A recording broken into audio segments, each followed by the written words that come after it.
안녕하세요. 함께 살아내기의 심리상담사 김미경입니다. 한 주간도 몸과 마음 잘 챙기셨나요? 아무리 가깝고 아무리 친하다고 해도 다른 사람이 나를 모두 챙겨줄 수는 없습니다. 나의 몸과 마음은 내가 보살피고 지킬 수 있어야 해요. 나의 몸과 마음의 상태를 날마다 체크하셔서 무엇이 필요한지, 무엇이 부족한지 객관적인 데이터를 가지고 알아차려서 내가 나에게 해주는 것입니다. 오늘은 나르시시스트와 함께 있으면서 분노가 올라와 고통스러운 분들을 위해서 준비했습니다. 처음에는 간슬게 다 빼줄 것처럼 다가왔던 나르시시스트는 그 가면을 벗는 것은 순간입니다. 자신의 빈곤한 내면 상태를 더 이상 견디기 어려워 모든 상황을 자신에게 유리한 쪽으로 통제해야 나를 자신이 숨을 쉴 수 있기 때문이죠. 처음에는 은밀하게, 교묘하게 가스라이팅으로 들어오기 때문에 피해자는 좋은 관계라 생각하고 될 수 있으면 상대방에게 맞춰주고 싶어 하죠. 그게 서로 상호작용인 줄 알고 말입니다. 그러나 나르시시스트의 주 목적은 상대방을 조종하고 통제하기 위한 것입니다. 아무리 당신이 마음을 열고 그들과 소통하고 마음을 내어준다고 해도 절대로 네버 나르시시스트는 자신의 감정을 단 1도 내어주지 않습니다. 그럴수록 당신은 나르시시스트에게 진심을 보여주고 정성을 다하게 되죠. 혹시라도 어릴 적 상처로 인해서 그러나 보다 하면서 측은지심을 갖기도 하고, 그렇게 하면 내가 사랑을 흠뻑 한번 주어보자, 그러면 나아질 거야 라는 인간적인 모습을 보여주게 될 것입니다. 그런데 어떻던가요? 밑빠진 독에 물 붓기가 되면서 배신감이 올라오고 좌절에 빠질 겁니다. 인간은 책임감이라는 그 틀에서 자유로울 수 없다 보니 자신이 책임을 어느 정도 지려는 마음이 있습니다. 그런 마음을 나르시시스트는 자신을 위한 이익으로만 이용하고 있으니 흡혈귀 같은 인간인 거죠. 밑빠진 독에 물 붓듯이 사랑과 정성을 쏟은 피해자는 결국 안 된다고 생각하면서도 희망의 끈을 놓지 않음으로써 더욱 늪에 빠지기 시작합니다. 세상에 이런 사람이 존재한다는 걸 모르는 피해자라면 더욱 혼란스러워하게 되죠. 나르시시스트는 자신의 불안감을 안정시키기 위해 끊임없이 주변 상황을 경계하고 감시하는 모습을 보면서 피해자는 자신의 움직임의 폭이 좁아짐을 알 수 있을 것입니다. 나르시시스트는 앞에 있을 때는 좋은 평가를 하면서도 주위 사람들에게 은근히 피해자를 깎아내리고 폄하하며 비판, 거짓말을 해서라도 뒷담화를 합니다. 그건 나르시시스트가 언제나 모든 관계를 경쟁으로만 보기 때문이고, 자신이 언제나 위에 있어서 자신이 모든 사람들을 평가하는 위치에 있다는 걸 보여주기 위함입니다. 당신이 나르시시스트를 정당하고 배려심 많게 대해주고 있을 때 나르시시스트는 당신을 뒤에서 인민재판하고 있죠. 끊임없이 자신은 옳고 상대방은 나쁘고 자신은 잘하고 상대방은 바보이다라는 말을 하면서 어느 누구도 알 수 있는 상황에서도 거짓말을 해가면서 말도 안 되는 말로 상대방을 위협하고 비난하는 것에 당신의 감정은 서서히 사랑과 인내가 바닥이 나면서 분노라는 감정이 자신도 모르게 올라올 겁니다. 이 분노라는 감정이 자꾸 올라올 때 당신은 얼른 알아차려야 합니다. 분노로 인해서 몸과 마음이 망가지게 되고 모든 에너지는 소진되어서 결국은 질병으로 이어질 수도 있고 죽을 수도 있다는 사실을요. 이 분노라는 감정이 계속되면 자신의 의지로는 조절이 안 될 것입니다. 그래서 빨리 끊어내야 합니다. 우리의 뇌는 긍정적인 감정보다도 부정적인 감정을 4배나 더 많이 들게 된답니다. 가만히 있어도 부정적인 감정이 4배나 더 많이 밀려오는데, 외부에서 부정적인 영향을 받게 되면 이것은 치명적으로 폭격을 맞게 되는 거죠. 분노라는 감정은 자신을 지키려는 데서 오는 것이고, 두려움이 내면에 있어서 나오는 감정입니다.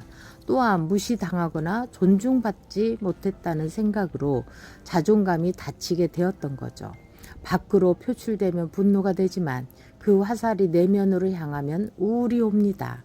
나르시시스트로 인해 이렇게 피해를 본 사람은 분노와 우울이 같이 오게 될 것입니다. 당신은 하루라도 빨리 인지하셔야 합니다. 나르시시스트가 정상적인 사람이 아니라 인격 장애를 가진 환자라는 사실을 깨달으셔야 합니다.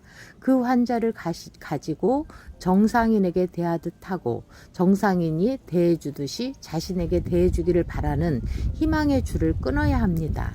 자신에게 집중하시고 자신의 몸과 마음을 지키고 보호하는 데 관심을 가지시기 바랍니다. 지금부터 당신이 몸과 마음을 지키는데 실천할 수 있는 근거와 실천 방법을 알려드리겠습니다. 뇌과학에서는 우리의 마음은 뇌에 있다고 합니다. 그래서 뇌를 다스릴 수 있으면 우리의 마음은 편안하고 행복감을 느낄 수 있다는 연구 결과가 나왔죠. 우리의 마음을 결정할 수 있는 것은 세 가지 신경 물질인데요. 바로 노르아드레날린, 도파민, 세로토닌이죠. 이 세 가지 신경 물질의 분비량에 따라서 우리의 마음이 행복해질 수 있어요. 노르아드레날린은 위기나 위험에 처했을 때 대처하는 그 호르몬이고, 예를 들어서 원시시대 때 맹수들을 공격에 피하거나 도망가거나 싸울 채비를 할 수 있도록 하는 신경물질입니다. 우리 현대인들이 복잡하고 빠르게 변하는 시대를 따라가기가 버거워서 스트레스를 많이 받게 되면서 노르아드레날린이 많이 나오게 되면 우리는 욱하고 화를 내게 되죠. 그래서 바로 내가 화가 났구나 라는 사실을 알아차린다면 세로토닌으로 조절할 수 있습니다. 다음은 도파민인데요. 도파민은 쾌락과 보수, 보상에 관한 호르몬입니다.